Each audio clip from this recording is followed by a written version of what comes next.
In this episode of Gun Shorts, we're going to talk about the .348 Winchester cartridge and the rifle that Winchester built to shoot it.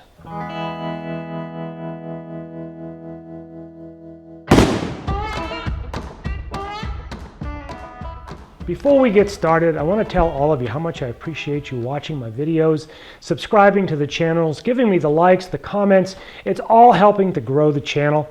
YouTube and the YouTube algorithms are finally starting to be nice to me, and the channel's starting to grow at a rate that's faster and faster. I owe it all to you, and I appreciate what you've done. The .348 is a beast of a cartridge, and it was designed by Winchester as an early big game cartridge that could be fired out of one of their lever action rifles. And the lever action rifle that it went into was the Model 71, which Winchester designed specifically to shoot this cartridge. So I went into the 10th edition of Cartridges of the World, and I looked up what information or history that I could find on the cartridge. And it starts out with some historical notes, which I'll read some of that to you. It reads, the .348 was developed by Winchester for the Model 71 lever action rifle and was introduced in 1936. No other rifle has been commercially available for this cartridge. Now the book goes on to say that one of the more powerful rimmed cartridges available for any lever action rifle, the .348 was supposedly made obsolete by the newer .358 Winchester and the more modern Model 88 lever action rifle, which, oh by the way, is also now discontinued. The .348, the book claims, is an excellent cartridge for any North American big game at close range. Due to the flat-pointed bullets required by the tubular magazine of the Model 71 rifle, which has always been a limiting factor for any lever-action rifle, the 150-grain bullet has very poor ballistic properties due to its short, flat shape, and the 200 or 250-grain bullets are preferred for anything beyond 100 yards.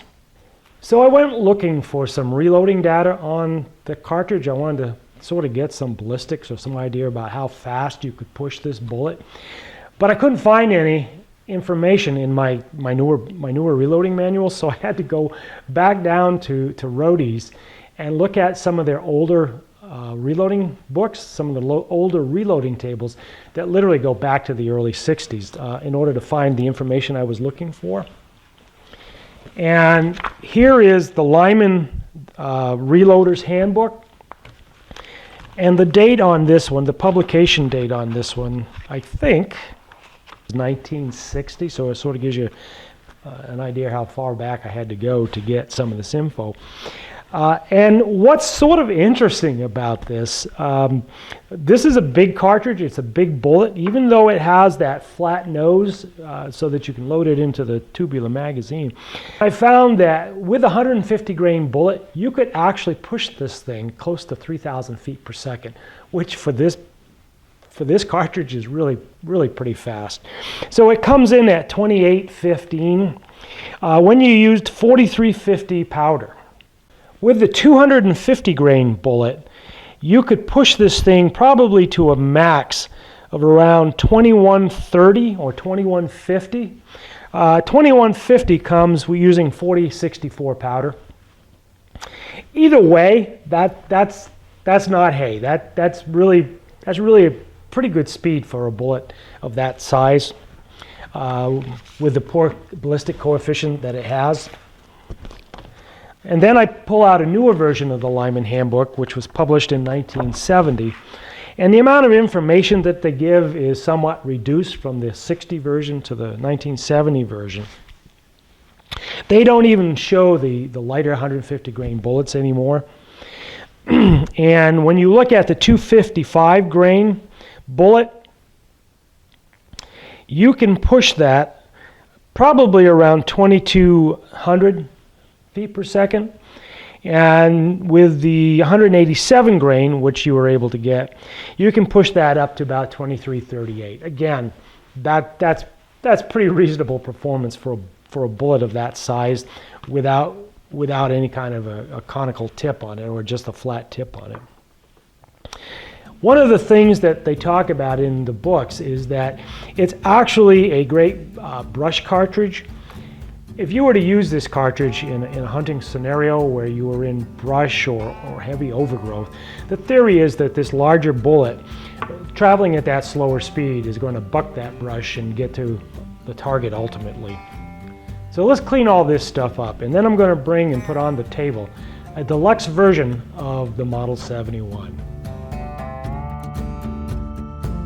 So this is the Model 71.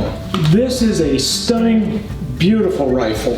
This is a deluxe version. It has a 24-inch barrel, and its condition is probably 80–85%. It's just a beautiful rifle. The bluing is mostly intact. There is the normal wear that you would expect down around the receiver where you would hold it in your hand. The wood itself is in really nice shape. It has all the original coloring that you would expect from a rifle of this age. This thing is just, this is just beautiful. It does have a couple condition issues, and one of the ones that's always most troubling and probably most typical is we get these chips in the corners on the receiver. You learn to understand that and sort of forgive that a little bit when you buy these things. The books say that the gun weighs about 8 pounds, and I trust that. This is a hefty little rifle here. It was the replacement for the Model 1886 Winchester, and again, as I said earlier, Winchester developed this rifle to upgrade to that larger big game cartridge. Its production began in 1935 with serial number 1. These were all blued, and they replaced the crescent butt plate with this shotgun-style checkered steel butt plate. All of these rifles came with either a V-notch blade sight or a receiver-mounted peep sight. This one has the adjustable peep sight. The front sights were always forged ramp sights with a hood, and in this case, this rifle has come through time and retained both those, the ramp sight and that hood, which makes it pretty cool. Now the rifle came in two versions, both the standard and the deluxe. What the deluxe got was checkering in both the forearm and in the pistol grip area. It also had sling mounts that you could attach a sling to, so you could carry it using the sling. The books all say it was just standard grade walnut, but when I look at this one, the walnut on this one is really has some good figure to it, some good color to it. So this particular version of the rifle comes with some pretty nice wood on it. So now one of the notable features of this rifle, and it gets high marks for, is how smooth the action is. And this is probably one of the smoothest lever actions that Winchester made. Very smooth and very short stroke. To load the rifle, there's a side gate, and you simply depress the side gate and then push the cartridge all the way in. And then you would just continue to push in the amount of rounds until the tube was full. The gun was discontinued from production in 1958. And this version is about 85% condition. And when you look at the value tables, and you always want to take these values with a grain of salt, because what I've learned over the years is that values are very regional. So when you look at those tables, this gun in 85% condition is probably valued in the $900 to $950 range, whereas a 100% value would be in the $1,000 plus range. And nowadays it's kind of hard to tell what any of these rifles are going to bring for value.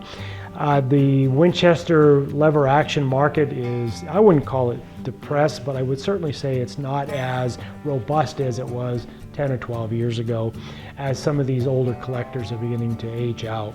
Before we close this out, let me take you on a photo tour of this rifle. So before you leave, hit that subscribe button, like the video, make a comment, ring the bell so you get notified the next time I post a video. I'll see you in the next one.